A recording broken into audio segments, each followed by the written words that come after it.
So what year is this? 64 Bel Air station wagon. As you can see, it was right next to the Mustang box. I checked to see that the battery, it has a little crank, it might be a little slow. Generally, the carburetor's been bleeding down, so it probably take a little bit to get it to fire at first, a few cranks. As far as the condition of the car, it's got 81,500-ish miles on it. When it was in its 68,000, I think it was, the guy that had it, he rebuilt the engine, put a new clutch in it, put new brakes in it. Then he had an electrical problem and left it, and he put a new interior in it too. And then he had an electrical problem, left it set for 20 years in the brush, since he couldn't quite figure the electrical. In the meantime, we put a new harness in here and connected the electrical properly, so that works. We have put all of the rubber bushings, shock absorbers, all of the, there's that shock absorber nuts loose. All of that stuff. I just thumbed it down. Huh. Yeah. That's interesting. I wonder if the bushing sagged. This one's loose too. It's probably about time for the 500-mile checkup on everything anyways. Yeah. Which it hasn't been 500 miles, I don't think. Maybe total, but probably more like 3. I haven't driven it that much. And that's the thing. I really like this car. It's a nice 64 Bel Air station wagon with nice interior. Everything's good. It's got a little bit of problem right now with the brakes will pull. And like I say, the carburetor needs a little bit. Might as well point out all the defects in the car while I'm here.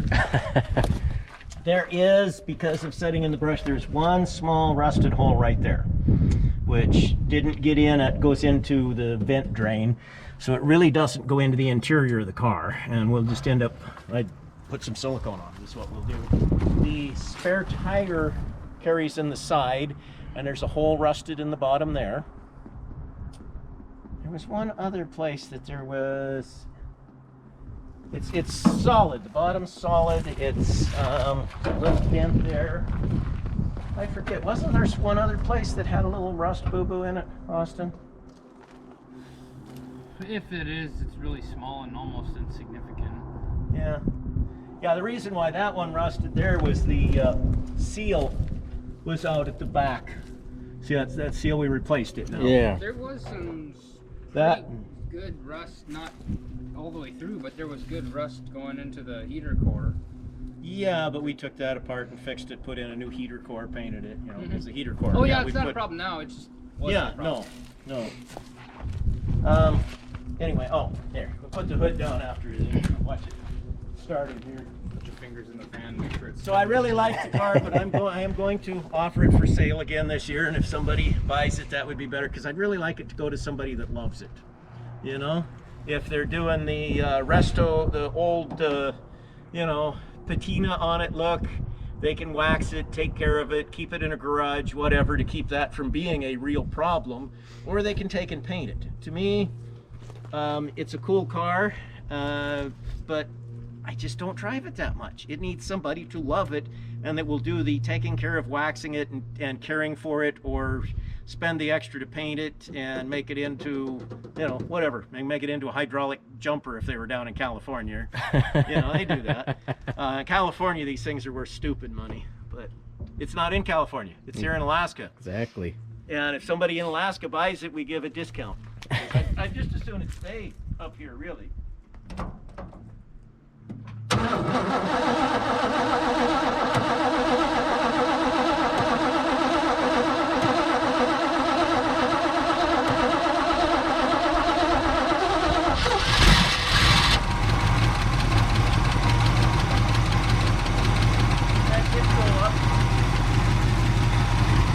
What's that? Just had to get fuel up. Yep.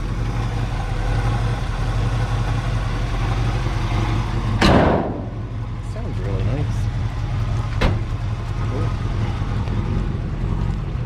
Tracking.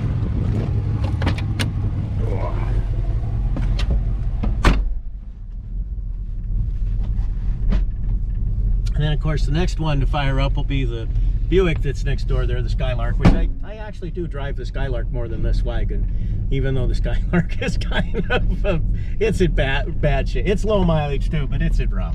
It's rough. Perfect. And the poor little Mustang don't run. That one followed in last year, and it don't run. Any idea what's wrong with it? The engine's totally hammered. Oh. We checked for tires? Yep. Okay. Because it certainly sounds like that left rear is... Well, we could look at them again. They didn't look terrible, but you want to hop out and look at them real quick? Yeah. On the flatter. If I can get it out. Yeah, I got the door open. Hey, look at that. We still got brakes. That's cool. But it does pull a little for braking. That's why we're gonna. It's the tailpipe. I forgot about the tailpipe. So put it around back so that. With a little cold light up there. Lets you know where the engine's... In its optimum operating temperature. I don't think there's no seatbelt back. Still cold. Yeah.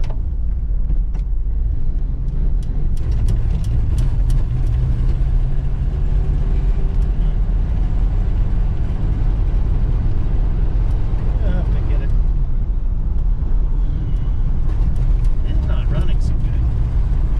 You're probably killing the squirrel family that's living in the intake. Oh, this is so nice.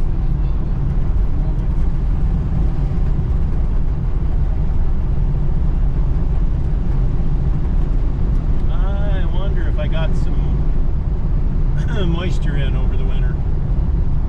Well, I mean, you only started it up, what, 3 minutes ago? Not quite that long.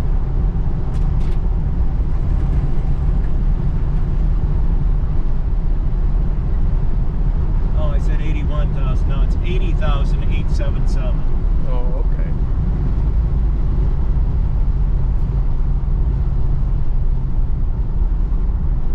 Start kicking the seat and asking if we're there yet.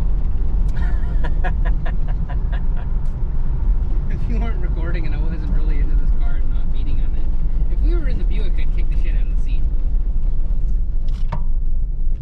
Oh yes, and first gear is non-synchro, so you have to double clutch when you go into first gear, or else that's simple grinding. Double clutch. Yep.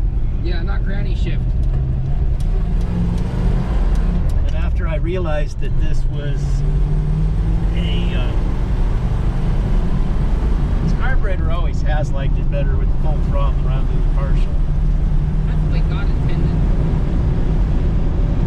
Something we'll have to. Oh, that was the other thing that's wrong. This wing window.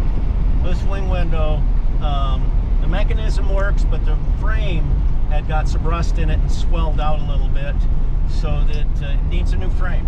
Okay. Frame has to be replaced on that wing window. That was the other defect in the car overall. But yeah, we'll get the carburetor right. We'll get the brakes right. It's got Get headlights. insurance on it. Yeah, I got new headlights back there. Yeah, some of them went out. It says, Peak brand, the same people that make the antifreeze. but Cold light turned off. yeah, Choke must have opened up. it's just temperature. It's a two-stage idiot light switch. It's got two connections on it, one for cold, one for hot. Oh yeah, that was it. The story with my after I realized that first gear on this is non-synchronized. So to get it into gear, you have to rev up the engine, get the speed somewhere close. I wasn't correct. That's why I okay. ground a little bit. Yeah. I got to look thinking about it. I'm like, okay, old Chevy, boy. I thought that Ford went to, and then I got thinking, wait a minute. And I had to study because the car, when I was a kid, we had a 63 Ford Galaxy with 3-speed on the tree, same thing. And I remembered asking my mom, I said, why does that one gear grind? Is something wrong? And no, it just always does that. My dad had never told mom how to double clutch. He just let her grind first gear into gear. And I didn't realize that until after having this car and realizing that it also, now I knew about double clutching because both because I had some Willys that needed that, and I just wanted to play with it and drove truck at one time.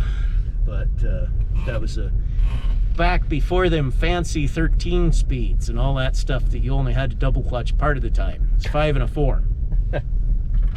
That's an interesting one, driving a 5 and a 4 where you have to double clutch twice to split the gears in the boxes. Grind until you find it. Anyway, there she is. Not a bad old car. Somebody should really take it and love it, though. Yeah, that's cool.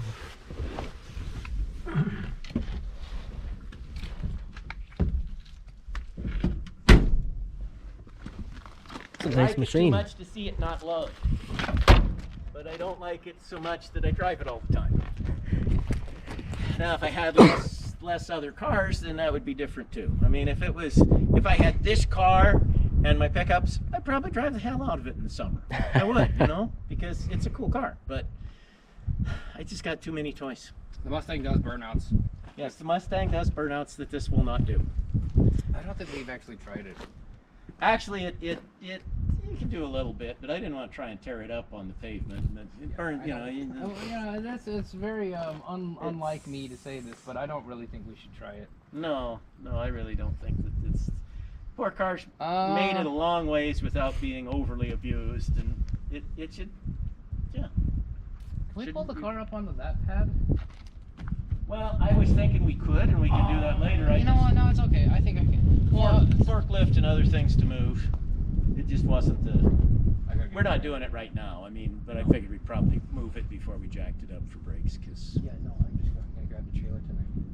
Oh, you want to grab the yellow trailer? Yeah, I can grab it from where it's at right now. I can just back up at an angle. Yeah, it makes sense. We'll pull it. So, double clutching.